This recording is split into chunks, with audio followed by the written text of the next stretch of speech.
is Matt Binder, who's now in Twitter jail and is busy doing a bunch of media appearances this morning. So thanks for coming on, Binder. Damn, been an eventful 24 hours, huh?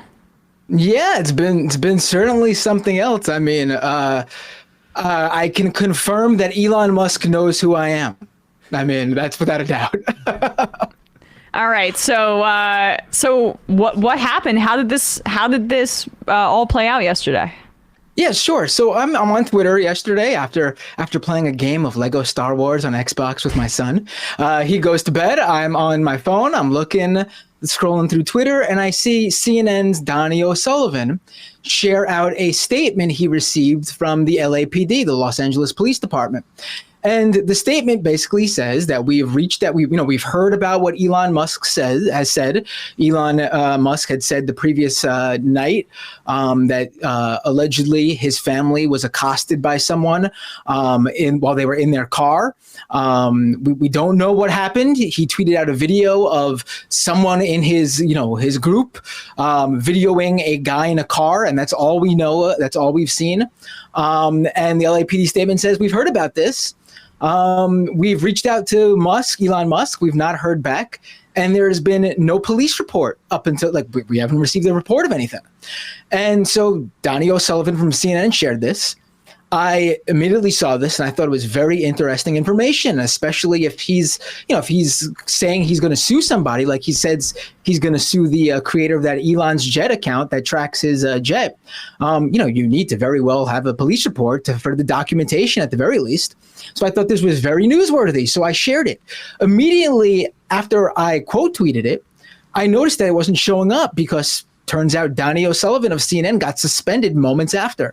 So because it was still open on my screen, I took a screenshot and I added additional information that I thought was also newsworthy. Moments after posting this tweet, Donnie O'Sullivan from CNN was suspended. And I added his tweet, it's embedded into the tweet. And then I think the last tweet I shot out was one right after that, where I noticed that Ryan Mack from the New York Times, who's also been on the Elon Musk beat, was also suspended. And I tweeted about that. And then next thing I know, I refresh my, my page and it's telling me that I'm permanently suspended from Twitter. Permanently.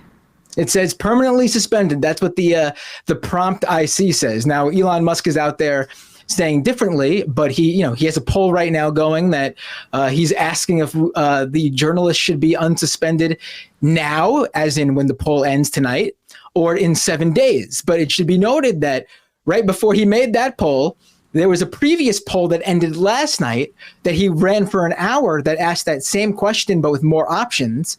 And now won again, won last night. And he said, no, I gave you too many options. Let's redo the poll.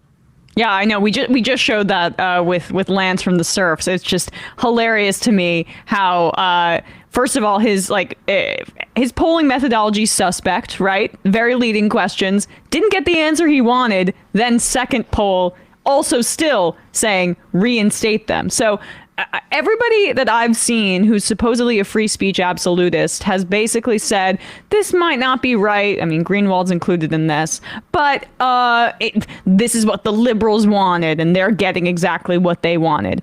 But everything that I've seen has been, the liberals just essentially wanted some sensible moderation policies. But this is not that. You are a reporter. You write for Mashable. This is your beat. This kind of stuff. And the police report in this instance is just inherently newsworthy. There's no other argument that can be made about it. Right. I mean, Musk is claiming that we all doxed the location data that Elon's jet. Yes, that's what he's been calling it. That Elon's jet used to tweet out. But it should be noted that Elon's jet never even broke Twitter's policies, because Musk previously said in November that he would not ban Elon's jet to show how much he valued free speech, because he viewed it as free speech. And then all of a sudden, on Wednesday, Elon's jet, the Twitter account, and the creator's Twitter account, Jack Sweeney, a 20-year-old college kid in Florida, both of them were suspended. At that moment, they were still not breaking Twitter policy, because it wasn't until hours later did Musk announce a new Twitter policy about posting location data on Twitter. And he never unsuspended Jack Sweeney or Elon's jet in order for them to even abide by that policy. Literally, I'm going to tell you on the majority report that this is like the minority report. Elon's jet was suspended for a policy that didn't exist until the future. And so, I mean, literally, that's the case here. Yeah. And so, after he made a point, as you say, to say this is fine. So just, Elon's jet doing what Elon Musk from the horse's mouth said was okay gets banned. And then it's assassination coordinates time, like he's some sort of Jack Ryan figure. Right. And so, I should also say that, I haven't posted any location data, even based on the new Twitter rules. I never tweeted anything from that account. I never retweeted anyone sharing the location data with that account. So I don't know what it is that ran afoul of Twitter's policies. Now, previously, under the old Twitter administration, if it was a single tweet of yours that ran afoul of Twitter's policies, they would temporarily put your account on a hold. You would get an email immediately with the offending tweet asking you to delete it because it broke this policy or whatever. Elon Musk, as someone who said that he would not have actions done on entire accounts for infringements, he would just have specific tweets, being taken down or reach limited. He did not do that. He outright suspended an account, multiple accounts, for what they're claiming are individual tweets. I don't even know what those tweets are. Tell me what they are. I would love to know. If I somehow broke Twitter policy that wasn't don't offend or criticize Elon Musk, then I would have been happy to delete that tweet to be within Twitter's policy. As long as that policy makes sense from a fair standpoint. If it's simply he doesn't like me tweeting about his comments about Tesla while he was selling off Tesla stock.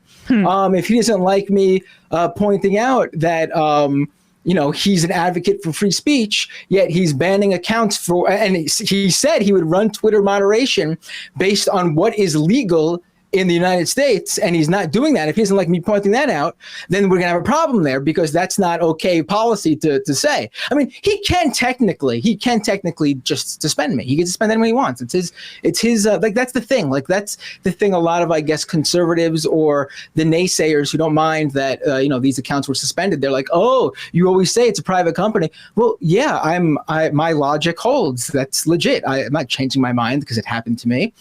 Elon Musk is obviously well within his right to run his platform however he'd like.